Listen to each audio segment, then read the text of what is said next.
Magandang umaga po sa inyong lahat, mga minamahal ko kay Kristo. Ang pagmamahal niya ay sumayin lahat. Wala nang isang buwan, halos isang taon na tayo naka-community quarantine. Ang dami natin gustong gawin, nariyan yung kamayan, dito tayo makapagkamayan. Hindi rin tayo makapagkainan ng sama-sama. Pati ang upuan natin, hiwa-hiwalay. Pati aircon, hindi mabuksan. Salamat na lang, malamig-lamig ngayon. Next month, pag uminit na, lago tayo. Salamat kay Bagyong Auring, nagbibigay pa rin ng lamig sa atin. Pasalamatan natin ang Panginoon at meron tayong mapagmahal na Diyos na siyang laging nag-iingat sa bawat isa sa atin. Amen po ba? Lagi siya nagmamahal sa atin. Kaya pakinggan po ninyo ang mensahe ng Diyos na ipapaabot ngayon. Reason for our hope. God's love. Yan ang ating paksa sa umagang ito. Dahilan para sa ating pag-asa, pag-ibig ng Diyos. Sapagkat hindi po ito nagbago at sa totoo, pinlano na ito ng Diyos simula pa ang lahat. Bago magsimula ang lahat, bago pa tayong ipinanganak, may plano ang Diyos sa bawat isa sa atin na kanyang mga tinubos. God had a purpose in mind for you even before you were born. Sabi ni Judah Smith, God's love is so extravagant and so inexplicable that He loved us before we were born. Basahin ko po itong Hope, chapter 10. So kung may panulat kayo, lista nyo ha. Hope chapter 10, verse 10 to 12. Nilopong ako'y manggaling sa aking ama. Inaruga, pinalaki sa tiyan ng aking ina. Nilagyan mo ng buto at litid ang aking katawan. Saka binalutan ng balat at kalamnan. Sa awit 139, awit 139, verse 13 to 16. Ang anumang aking sangkap, ikaw, O Diyos, ang lumikha. Sa tiyan ng aking inay, hinugis mo akong bata. Pinupuri kita, O Diyos, marapat kang katakutan, sa lahat ng gawain mo ay kahanga-hangang tunay. Sa loob ng aking puso, lahat ito'y nakikintal. Ang buto ko sa katawan noong iyon ay hugisin. Sa loob ng bahay-batay doon, iyong napapansin. Lumalaki ako roon sa iyo'y di nalilihim. Ako'y iyong nakita na, hindi pa man isinilang. Batid mo kung ilang taon ang haba ng aking buhay, pagkat ito'y nakatitik sa aklat mo na talaan. Matagal nang binalangkas mong ikaw lamang ang may alam. Tayo po ay manalangin saglit. Aming Amang mapagmahal na nasa langit, anuman po ang aming pagkukulang sa iyo, humihingi po kami ng kapatawaran ayon sa iyong kagandahang loob sa amin. Hayaan po ninyong pasalamatan ka namin sapagkat inibig mo na kami mula pa sa sinapupunan ng aming ina. At sa buong ito ay naipapadama ng mga tao ang kanilang pag-ibig, hindi lang para sa kapareha, kundi para rin sa mga kapatid. Bigyan po ninyo kami ng pagpapahalaga sa mensahe ngayon mula sa iyong salita at huwag lamang namin mapakinggan, kundi maisakatuparan din. Ito po ang aming dalangin sa nagpadama ng pag-ibig doon sa krus hanggang kamatayan, ang dakilang Panginoong Jesus. Amen. Amen. Tayo pong lahat ay tumayong muli para sa pagbasa ng salita ng Diyos.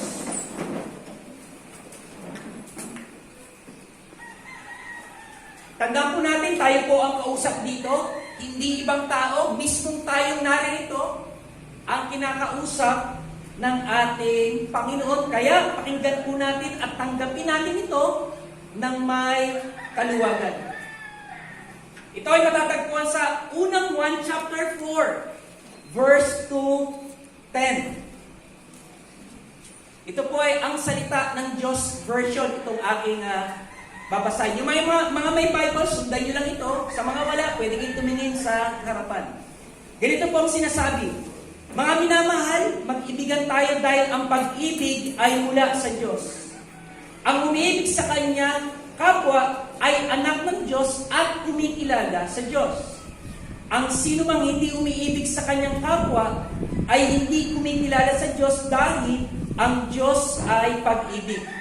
Ipinakita ng Diyos ang kanyang pag-ibig sa atin nang isugo niya ang kanyang kaisa-isang anak dito sa mundo upang sa pamamagitan niya ay magkaroon tayo ng buhay na walang hanggan. Ito ang tunay na pag-ibig. Hindi tayo ang umibig sa Diyos, kundi siya ang umibig sa atin. At isinugo niya ang kanyang anak upang akuin ang ating mga kasalanan para sa kapatawaran natin. Pagpalain tayo ng Diyos sa pagbasa ng kasalita, maaari na po tayong makaupo. Apat na katotohanan na dapat malaman patungkol sa pag-ibig. Ang una, ang Diyos ay pag-ibig. Matatagpuan natin sa talatang 8, B. Tignan natin yung talata. Sabi doon, ang Diyos ay pag-ibig. Makita natin. Ang Diyos ay pag-ibig. Makinig ba puti? Huwag malilito Ang Diyos ay pag-ibig. Pero ang pag-ibig, hindi siya Diyos. Kahit may kapangyarihan ito, sinasabi natin mga Pilipino, sabi ng kasabihan natin, o pag-ibig na makapangyarihan, kapag pumasok sa puso ni numan, hahamakin ng lahat, masunod ka lamang. May kapangyarihan ito, pero hindi ito Diyos. Pag sinamba natin ang pag-ibig, and that is idolatry. Pagsamba sa Diyos-Diyosan. Pero ang Diyos ay pag-ibig. Yan ang unang katotohanan. Ang pangalawa, ang pag-ibig ay mula sa Diyos from verse 7. Tingnan natin yung talata sa verse 7. Sabi diyan, ang pag-ibig ay mula sa Diyos. Pakinggan nito. Kung ang pag-ibig ay mula sa Diyos, ang pag-ibig na hindi galing sa Diyos ay makasarili o pag-ibig sa sarili. Ito po ang nagpahamak kay Samson, yung malakas na tao. Samson started strong, but he finished wrong. Bakit? Dahil pinanaig niya yung pag-ibig na galing sa kanya, ang pagiging makasarili. Ang sabi ng Diyos, huwag kang mag-asawa ng mga taga-riyan na kalaban ninyo. Pero ang ginawa ni Samson, minahal ni Samson yung babae, ayaw ng Diyos, at itong babae ang nagpahamak sa kanya. Maging si Lucifer, na mas kilala sa pangalan ngayong Satanas. Si Lucifer, nung nandun pa siya sa langit, mas inibig niya ang kanyang ambisyon kaysa mag-submission siya sa Diyos. At dahil dito, inalaya siya ng Panginoon. Basahin itong unang Korinto chapter 13, verse 4 to 7. Unang Korinto chapter 13, verse 4 to 7. Ito po ay Pinoy version, itong hawak ko. Sabi dito, unang Korinto chapter 13, verse 4 to 7, ang nagmamahal ay matyaga at mabait. Hindi seloso, maangas, o mayabang.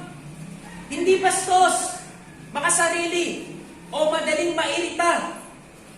Pag nagmamahal ka, hindi ka nagbibilan ng mali ng iba. Pag nagmamahal ka, hindi ka masaya pag may gumagawa ng masama. Masaya ka pag pinapairal ang totoo. Ang nagmamahal ay hindi sumusuko. Lagi siyang nagtitiwala, laging may pag-asa, at nagtsatsaga kahit anong mangyari. Yan ang paliwanag ng pag-ibig. Yan ang paliwanag na pag-ibig at yan ang pag-ibig na galing sa Panginoon. Kaya kung ang pag-ibig ay mula sa Diyos, bilang pangalawa, ang pangatlo naman, ang Diyos ang unang umibig, talatang 10. Makikita natin yan sa verse 10. Kung napapansin nyo, talong-talon verse 8, verse 7, verse 10, pero hindi po, okay lang yan. Hindi tayo, pagay mabuti, hindi tayo umibig sa Diyos, kundi siya ang umibig sa atin. Maging maliwanag yan. Maging maliwanag po sa bawat sa atin. Hindi natin love ang Lord. Kasi hindi natin alam yon sa Kanya galing. Pero siya ang umibig sa bawat isa sa atin. Tanong po kayo. Magbabayad ka ba ng mahal or expensive sa isang walang kwenta? Kung tao, walang gagawa niyan. Pero ang Diyos, nagawa niya iyan. Sabi sa Roma 5:8. Roma 5:8. Ngunit ipinadama ng Diyos ang kanyang pag-ibig sa atin noong tayo ay makasalanan pa. Namatay ang kanyang anak para sa atin. Pakinggan niyo mabuti. Kailan namatay ang anak? Noong tayo ay makasalanan pa. Hindi natin mahal ang Diyos, makasalanan tayo Pero dahil ang Diyos ang unang umibig, pinili niya. Makinig, pinilit niya mahalin tayo. Hindi niyo ba na-appreciate yun? Minahal kayo ng Diyos kahit makasalanan pa kayo. Wala bang magpapasalamat sa Diyos? Salamat, naintindihan mo. Yung iba, gumising kayo. Mahal ng Diyos ang mga makasalanan. Pakinggan nyo, ang mabuting balita, mabuti ang balita sa mga maliligtas. Dahil mula sa kasalanan, kinuha sila ng Diyos para ilagay sa kaligtasan. Makinig! Pero ang hindi iniligtas, hindi siya mabuting balita. Nakakatakot na balita dahil paparusahan sa impyerno ang isang makasalanan na hindi niya tinanggap ang pag-ibig ng Diyos. Gising pa ba kayo? Malamig ang panahon.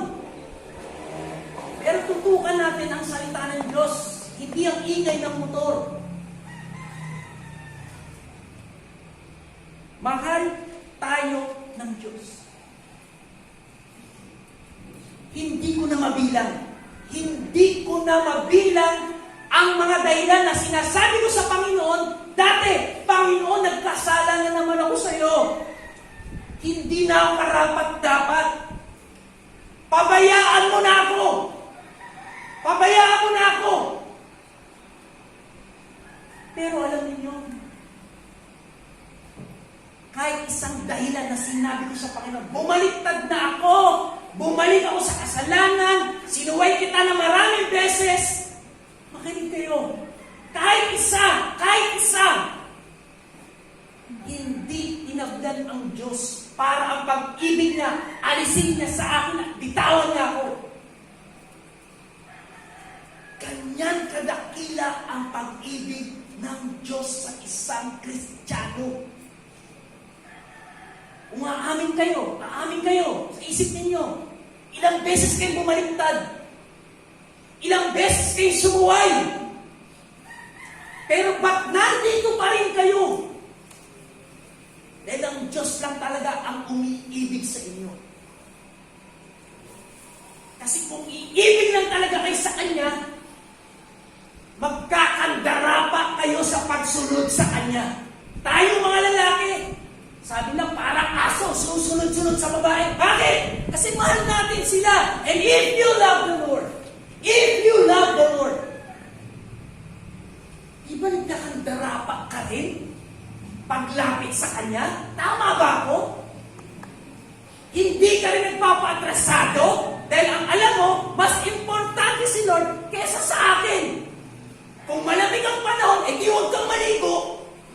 Pumunta ka rito, di na ako maliligo, malilate ako. Mahal tayo ng Diyos, siya ang unang umibig sa akin. God's love for you is complete. He loves you just the way you are, and this will never change. Hindi magbabago ang pag-ibig sa atin ng Diyos. Kung sa pakiramdam mo, you let God down, confess your sin. At huwag mong isipin na iiwan ka na niya. Kundi manalangin ka at maging sensitibo sa sinasabi ng Biblia. Pakinggan niyo mabuti.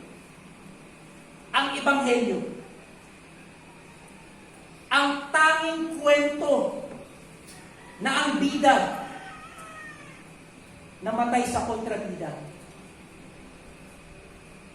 Ang Panginoon namatay sa inyo.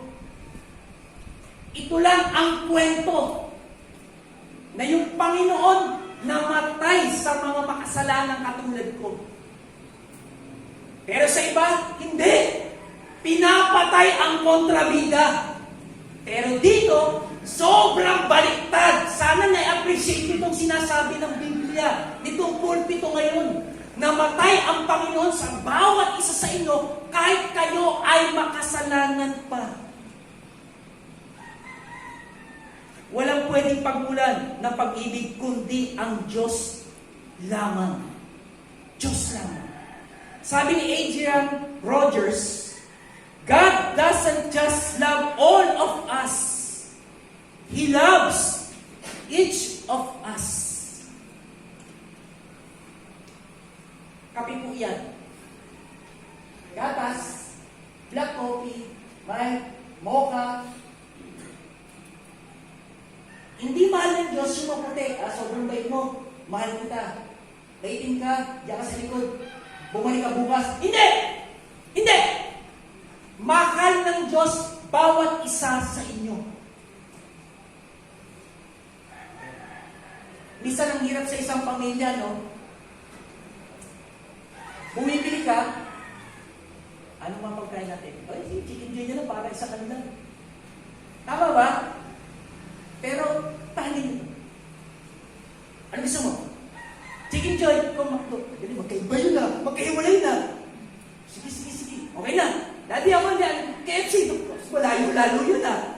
Dali, para isang bagsak, bayan na. Tama ba? Yan yung mahal mo bawat isa inyo. Hindi! Jollibee lang. Panginoon, ganun. Appreciate nyo ba? Mahal niya bawat isa. Kung gusto mo sinukmali bibigyan niya, hindi pwede. Hindi, pare-pare tayo pansit yun. Hindi. Sa'yo, sago, hindi sago sa'yo. Ganyan kabuti ang Diyos sa bawat isa sa atin. Kinapapansin niya, pag nananalangin tayo, tinutugon niya. At hindi kailanman pare-pares ang panalangin natin. Pero tumutugon siya sa bawat tawag natin. Mahal niya tayo, kahit pa masama tayo, medyo masama pa tayo, kahit na garapal na tayo sa kasalanan, minahal pa rin tayo ng Diyos. Ganyan kadakila ang kanyang pag-ibig sa atin. Kaya kung ang Diyos pala ang unang umibig sa atin, ito yung pang-apat. Ang umiibig ay kumikilala sa Diyos, talatang 7. Makita natin sa verse 7. Sabi sa verse 7, ang umiibig ay anak ng Diyos, siyempre, at kumikilala sa Diyos.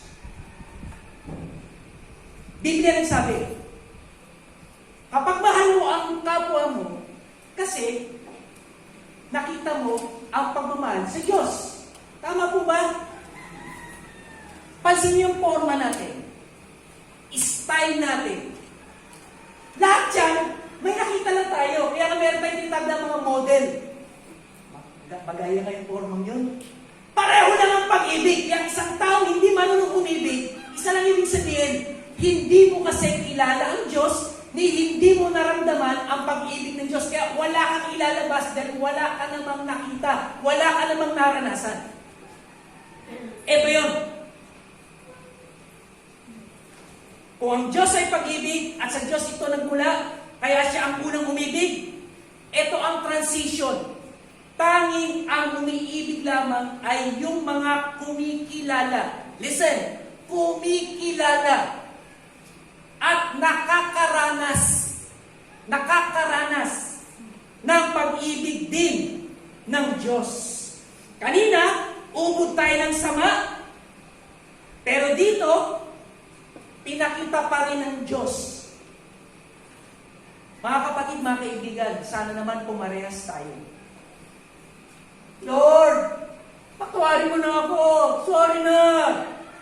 Ang sabi ni Lord, sige. Kasi masabi niya, may katawad. Sige, okay. Di ba may kwento Panginoon? Paglabas mo, walang yara, isang araw, rinno. Huwag naman mga kapatid. Kung kumikilala ka sa Diyos, marunong ka rin umibig. At hindi ka lang umibig, umiibig ka. Hindi mo sinasabi, hindi maka-Diyos ang nagsasabing tapos ng pag-ibig ko sa'yo. Pinuputol ko na. Hindi po maka-Diyos yun. Hindi niya kilala ang Diyos. Kasi kung kilala niya ang Diyos, hindi niya gagawin iyan. At sa totoo lang, sabi nga ni Stephen Lawson, nakita yung quotation niya, if Jesus has not changed your life, the Jesus you met was another Jesus. Baka si Jesus de la Cruz yun, nakapatid ni Juan de la Cruz. Tatalab yan si Jesus.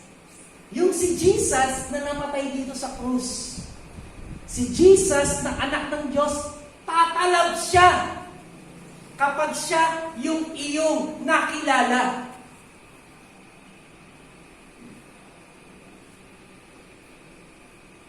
Sa totoo, kayang-kaya pala talaga ibigin ng kapwa, gaya ng sarili, kung alam natin itong salita niya na sinasabi sa atin ngayon. Ang kapwa, hindi lang yung katabi ninyo, hindi lang yung Kristiyano, kahit ibang tao, kaya natin silang mahalin. Bakit? Sino ba tayo? Hindi naman tayo mabait eh. Tayo nga, minahal ng Diyos ngayon. Mag-iinarte pa tayo. Hindi, grabe ginawa niya. Mga kapatid, kwentahin niyo sandali. Kwentahin niyo yung ginawa ninyong atraso sa Panginoon. At kayo nang sumagot, nga, hindi ako karapat-dapat. Dapat sana talaga itapon sa impyerno. Pero, inibig pa rin tayo ng Diyos. And it's the same. That's the power of love ng Panginoon kapag dumating sa atin. That we can love our neighbor, our brothers and sisters, just the way God loves us. Yun ang totoo. Ayokong palipasin ko. Marinig dito ng pasig. Kasi hindi Diyos sineshare ko sa atin. Panginoon mabuti. Yung mga guilty, mag-sorry na. Last Sunday, 46th anniversary ng PBCC. Wala tayong worship, for the sake na, manood tayo, support tayo. Pero alam niyo nakakalungkot. Nagsimula na lahat-lahat, tinitignan ko yung views, baba ng views O, wala mong tatas sa kamay kung sino na doon, hindi. Makinig lang kayo mabuti. Tinitignan ko, baba ng views Natapos ang worship service, tinignan ko, ang daming nanood, yes. 600 views, more than 600 views. Ang dami ba? Pero nakapagtataka, after lunch, may program ang PBCC. Magpaparapol sila. 1 o'clock. Bago mag 1 o'clock, syempre naka-standby din ako. Totoo naman, asa rin ako sa panalo. Pero nalungkot ako. Nag-start 1 o'clock. Pasok lahat. Pagtingin ko, yung PBCC anniversary, after 15 minutes, ang dami, may bumati na ako, let's worship the Lord. Tinitignan ko, wala pa sa 40 ang views after 15 minutes. Worship service. Living a legacy. Pero yung raffle, tinignan ko, 10 minutes, more than 50 views. Pambihira. At yung comment sa papuri, sa pagsamba, etc. Binilang ko, wala pang 130 comments. Yung raffle, umabot na ng 700 siguro. Pambihira. Kitang-kita kung sino ang nagmamahal sa Diyos at kung sino ang nagmamahal sa pera. Patawarin tayo ng Diyos. Tignan nyo. SKPBC, tignan nyo. Videos, anniversary, tignan mo. Tumataas pero hindi siya umaabot sa views pa rin ng raffle. Panggising ito mga kapatid. Hindi tayo marami kasi hindi tayo naniniwala sa ganun. Nandito tayo because we experience the love of the Lord. And this is our hope. This is our hope. Kasi naalala natin last Sunday ng January, first Sunday of January, parang dami-dami natin Kasi iba naniniwala pa rin Siyempre, simula mo ng tama yung bagong taon, tama. Pero sinasabi mo, simula mo ng tama at ituloy-tuloy mo ang tama, tama ka pa rin. Pero simula mo ng tama at sa kita magkamali ka, hindi ka na tama sa huli. Mali ka na sa huli. Kasi hindi tayo performance. Ang pinag-uusapan natin, mahal na tayo ng Diyos, wala pa tayong performance. Makasalanan nga tayo Kaya itong ginagawa natin pag-ibig, dahil nakita natin, dahil naramdaman natin sa ating Panginoon. Sa anniversary ng Hulo Bible Christian Church, wala po kami service dito. Kasi sasamba tayo kasama ng mga taga-Hulo sa last Sunday of March. Kaya wala tayong samba. Sana walang matuwa. Salamat, wala kami samba. Ngayon, pag-usapan natin, ito na. 2 dahilan kung bakit ang pag-ibig ng Diyos ang naging dahilan ng ating pag-asa. 2 dahilan. Una, isinugo ang kanyang kaisa-isang anak upang sa pamamagitan niya ay magkaroon ng buhay na walang hanggan. Tignan natin mga kapatid yung talaga. Verse 9, isinugo niya ang kanyang kaisa-isang anak. Isang anak lang. Ibinigay pa niya. Bakit? Upang sa pamamagitan niya. Of course, anak. Ano mangyari? Magkakaroon tayo ng buhay na walang hanggan. Simpleng-simple.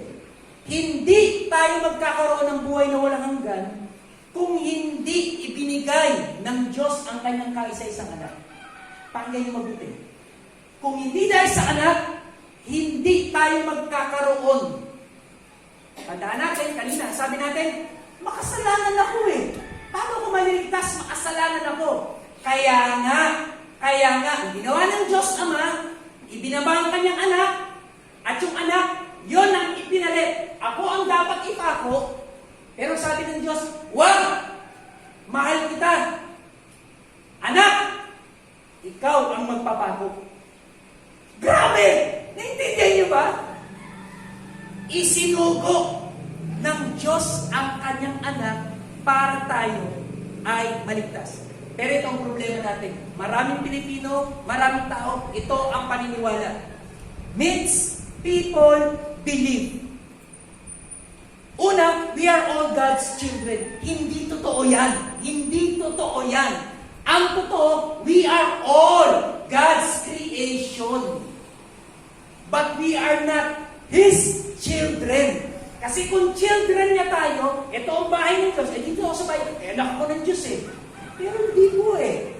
Ang anak ng Diyos, ito lang yung iniligtas ng Diyos. Ito lang yung tao na sumampalataya sa Panginoon. Yan po yung ibig sabihin dito. Hindi lahat ng tao anak ng Diyos. Kung anak ng Diyos lahat ng tao, di wala nang pupunta sa impyerno. Tama ba? Wala nang pupunta. Lahat pupunta ng langit. Pati si Brother Levi nasa langit na. Tama ba? Kasi lahat pala anak ng Diyos eh. Yung matandang manalo, nasa langit na pala. Pero hindi. Napakaliwanag ng salita, yun lamang na iniligtas ng Diyos anak ang magkakaroon. Wala ka, magkakaroon ka lang dahil sa kanyang kaligtasan. Ang pangalawang sinasabi, everyone goes to heaven. Makinig kayo mga kapatid. Ang dami pa rin nagpo-post sa Facebook. Happy birthday, tatay in heaven. Happy birthday. Paano mo nalaman na sa heaven si tatay mo? Kung alam mo, kailan mo lang nalaman itong kaligtasan, tapos siya, hindi naman niya alam ang kaligtasan, at alam natin namatay sa alak, sabi mo, happy birthday, tatay in heaven.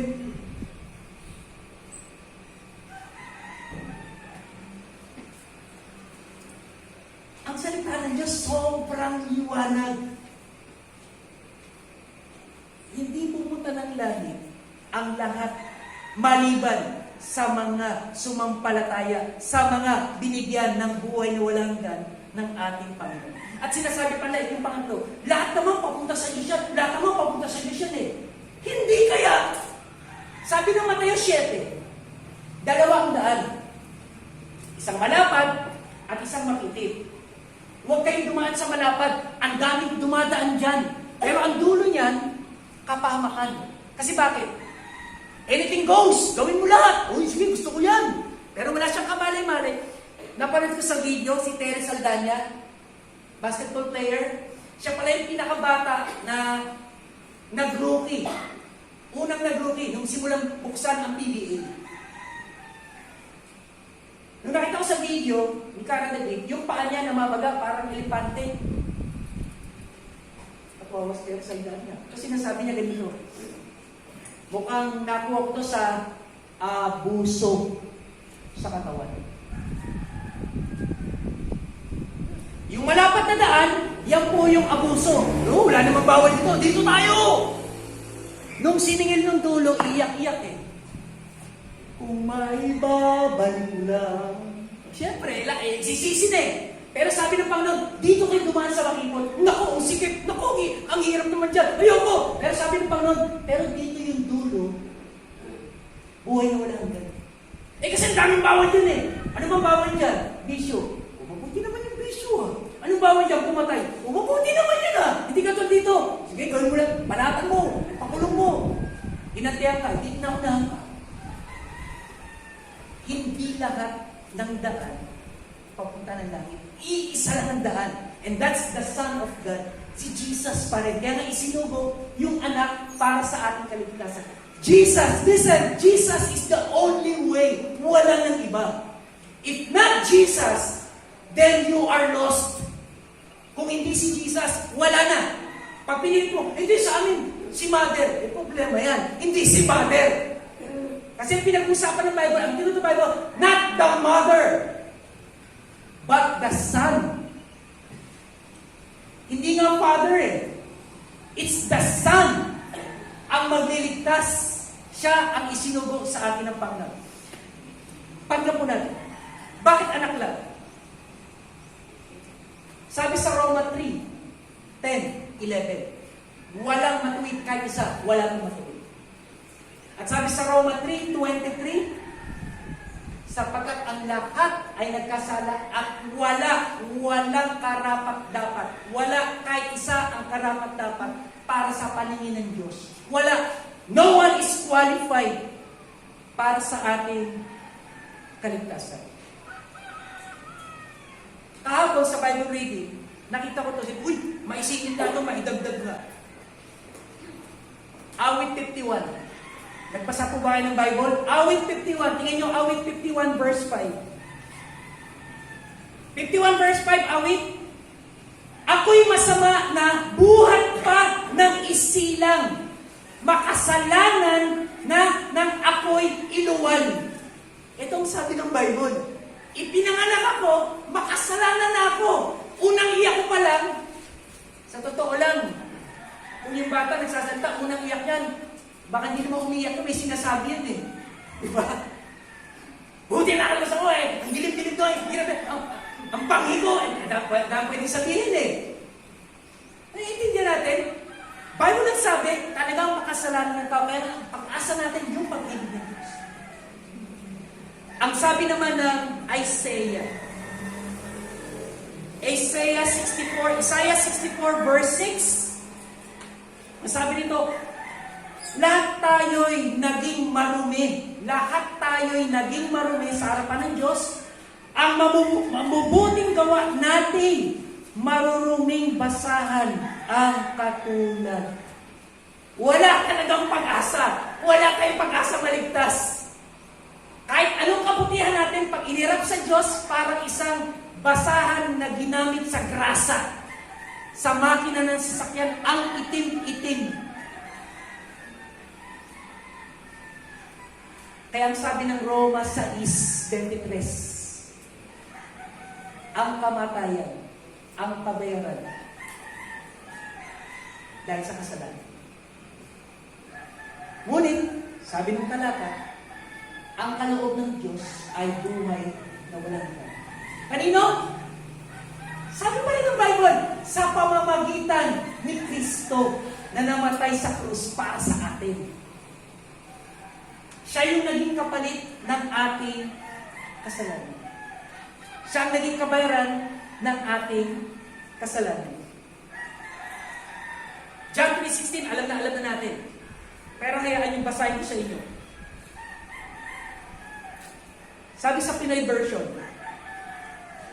sobrang mahal ng Diyos ang mga tao sa mundo. Kaya binigay niya ang kaisa-isa niyang anak para hindi mapahamak ang lahat ng naniniwala sa Kanya, kundi magkaroon sila ng buhay na walang hanggan. Sabi natin kanina, ang Ebanghelyo ay mabuti sa mga maliligtas, pero masama siya sa mga mapapahamak. Kanina sabi natin, mapapahamak pala tayo kapag hindi tayo sumampalataya sa Panginoon. Pero pag sumampalataya tayo, kalimutan natin ang kapahamakan, ililigtas tayo ng Panginoon. Sabi ni Alicia, the shape of true love isn't a diamond. It's a cross. Dito, in-express talaga ng Diyos ang kanyang pag-ibig sa atin. Sa pamamagitan ng cross. Napakadakilang pag-ibig na pagpapakita ito. Kung ito ay inyong babaliwalain at patuloy pa rin patitigasin ang inyong puso. Sabi nga ni John Owen, the most tremendous judgment of God in this world is the hardening of the heart of men.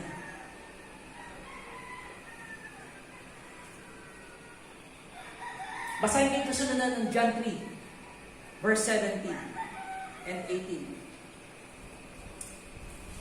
Kasi, hindi pinadala ng Diyos ang anak niya para hatulan ang mundo, kundi para iligtas ito. Verse 18, hindi hahatulan yung mga mananalig sa anak, pero hinatulan na yung mga hindi nananalig. Kasi Hindi sila nanalig sa kaisa-isang Son of God. Narinig yung salita ng Diyos ngayon? Wala tayong pagmamalaki, makasalanan tayo. Kung mananalig ka sa Panginoon ngayon, mananalig ka. Kay Jesus na namatay sa krus para sa iyong kasalanan. Hindi ako nagsabi, ang Biblia, ang Panginoon, maliligtas ka, hindi ka na mapapahamak. Kaya may isang kalungkutan, kapag ang isang tao, pinatitigas niya ang puso, hindi rin, may ibang paraan, hindi, mamamatay ka. Mamamatay ka sa kasalanan mo at hindi ka maaaring maligtas at mapunta sa langit. Sabi nga, there will be no RIP. Rest in peace. Listen, makinig mabuti. Walang rest in peace without being born again. Born again is what? Ipinanganak ka kasi hindi ka anak ng Diyos. Anak tayo ng nanay natin. Pag sinabing born again, ipanganganak muli para maging anak na ako. Hindi lang ni nanay at ni tatay, kundi maging anak na rin ako ng Diyos.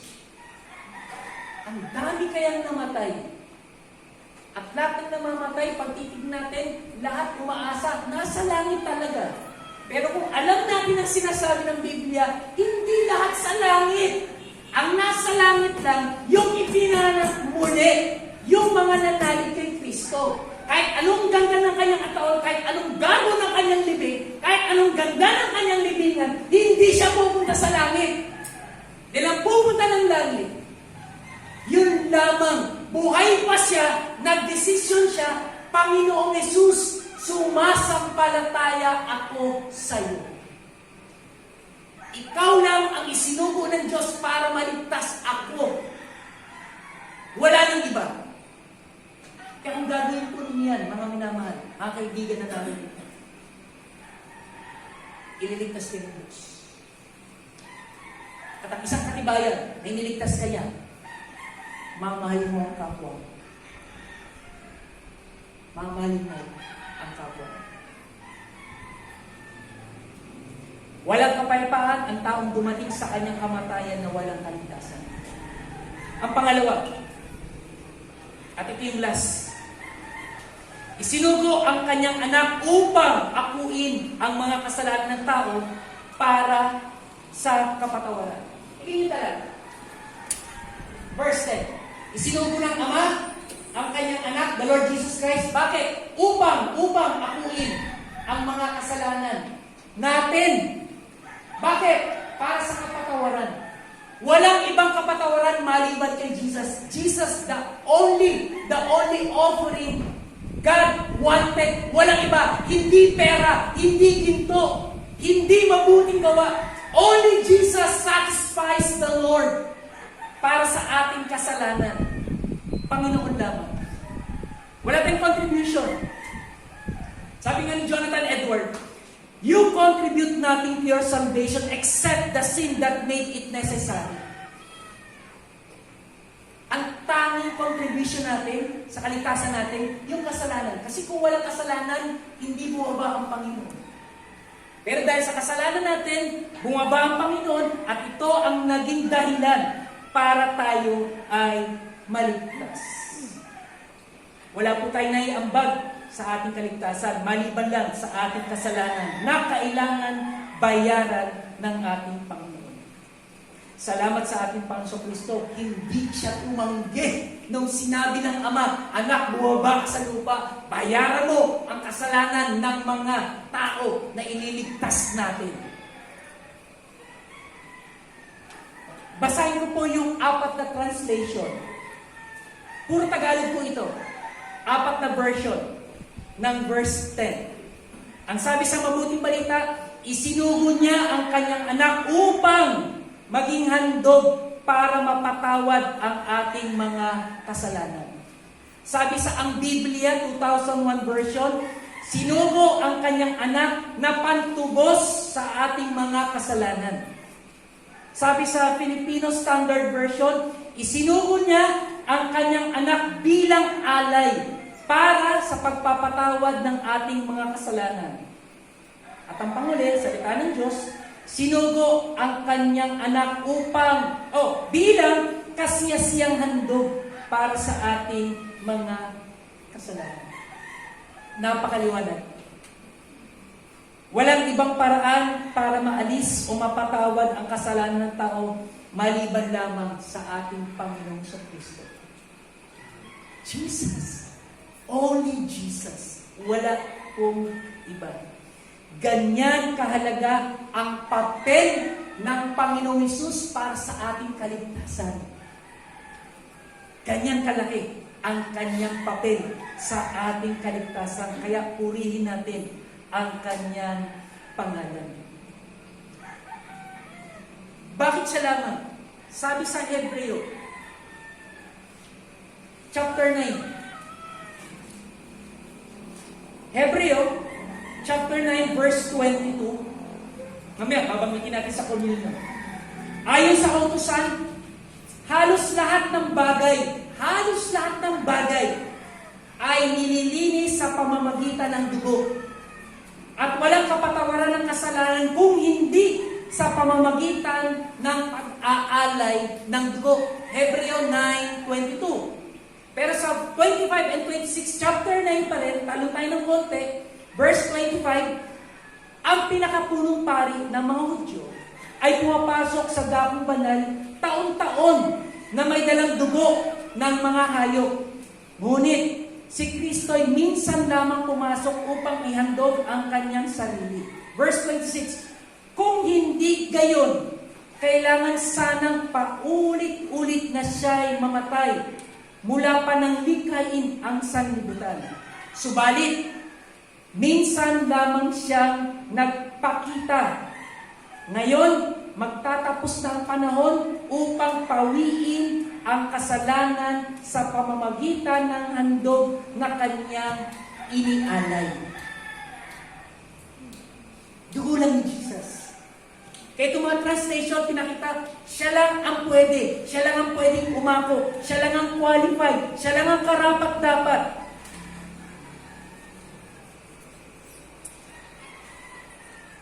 Mga kapatid, mga kaibigan, huwag po natin baliwalain ang ginawa ng Panginoon. At huwag na huwag ninyong iibigin yung kasalanan na siyang binayaran ng Panginoon. Napakalaking insulto yun. Mabira. Yan yung binayaran ko, tapos inuulit ko na naman. Naintindihan niyo ba ako? Naintindihan niyo ba ako? Yung ginawa nating kasalanan, binayaran ng Panginoon dito. Kaya ang Diyos Ama, hindi na siya tinignan. Ang sabi niya, Ama, bakit mo ako pinabayaan? Dahil hindi na siya matignan ng Ama dahil yung kasalanan natin nasa Kanya. Tapos, nakipaglaro tayo sa kasalanan ulit.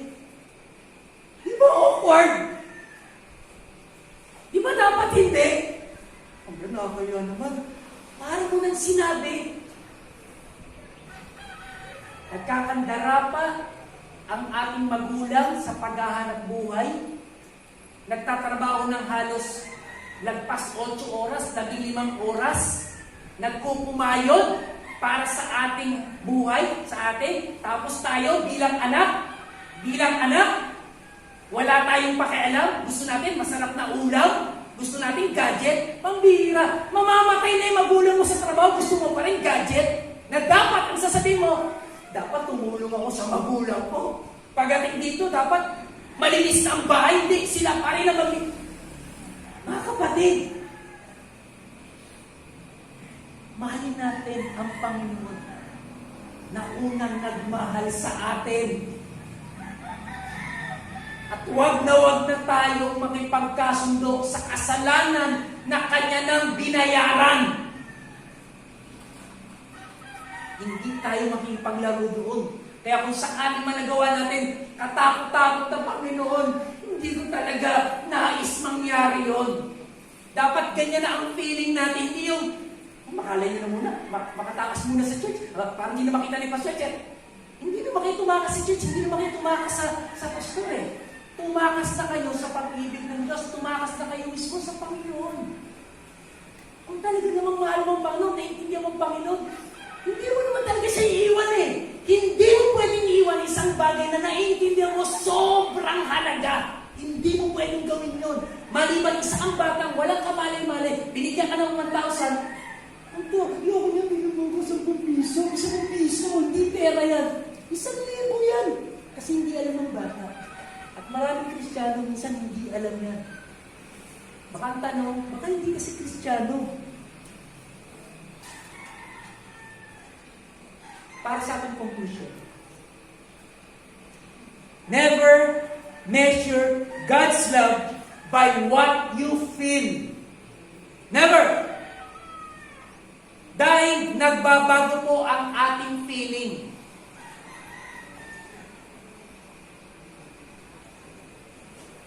Hindi ito dependable. Hindi natin maasahan yan.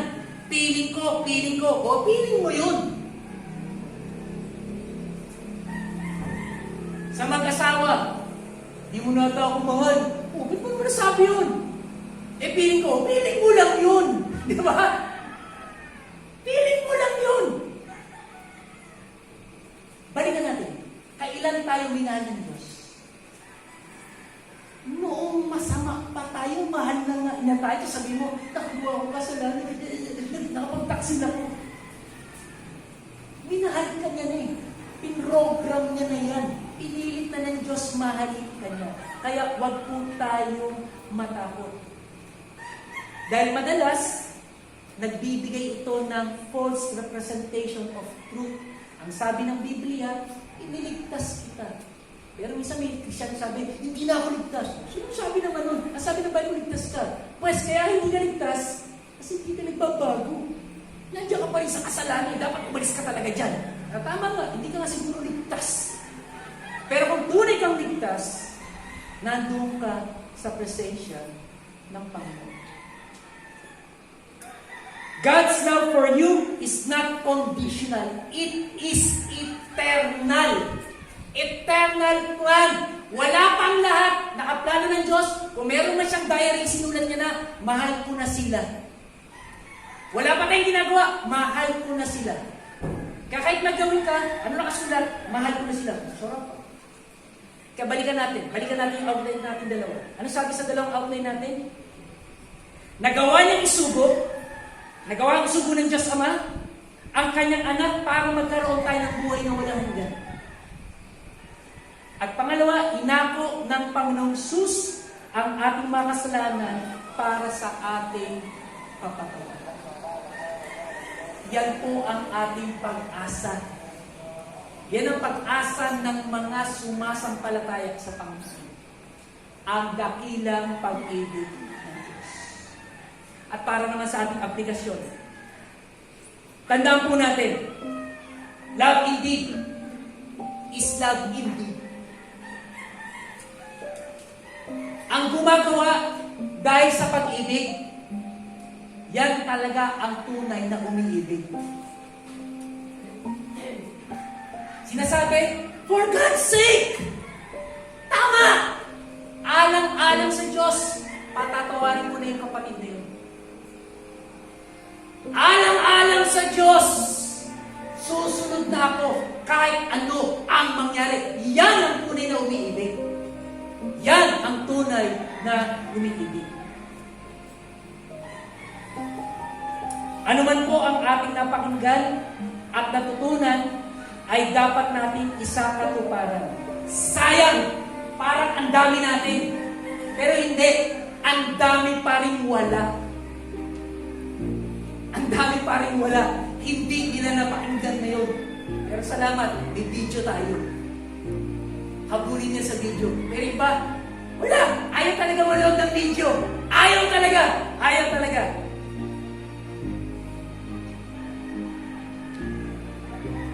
Sabi nga ganito, people everywhere. People everywhere. Lahat! Kahit sa balita, kahit sa tanong mo, wants to return to normal. Sana maging normal na. Sana bumalik na yung normal. Sabi ng Biblia, sana bumalik na ang tao sa Diyos. Bumalik na kayo sa Diyos. Hindi normal.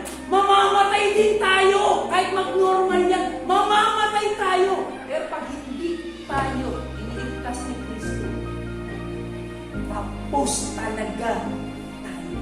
It's time for you to return to God. Huwag yung sayangin yung kanyang pag-ibig. Hanggat may buhay, talaga may pag-asa. At ang pag-asa, ngayon na. You decide. The Lord is proposing to you. The Lord loves you. Loves you. Saan ang sagot natin? Lord, I love you too. Sana ganun din ang sagot. Tayo po ay manalangin. Maraming salamat po, aming Ama, sapagkat secure ang aming pag-asa dahil sa dakilang pag-ibig na iyong ipinamalas sa pamamagitan ng pagbibigay mo ng iyong kaisa-isang anak. At dahil sa pag-ibig ng anak, sinunod ang utos mo para akuin ang aming kasalanan upang kami ay mapatawad. Sapat po ang mga katotohanan ito para lalo pang magtapat kami sa inyo, Ama. Iniibig ka po namin ng buong puso, buong lakas, buong pag-iisip, at ng buong kaluluwa. Tanggapin po ninyo ang aming paus-pusong pasasalamat sa pangalan lamang ng nagbigay sa amin ng buhay na walang hanggan, ang Panginoong Jesus. Amen.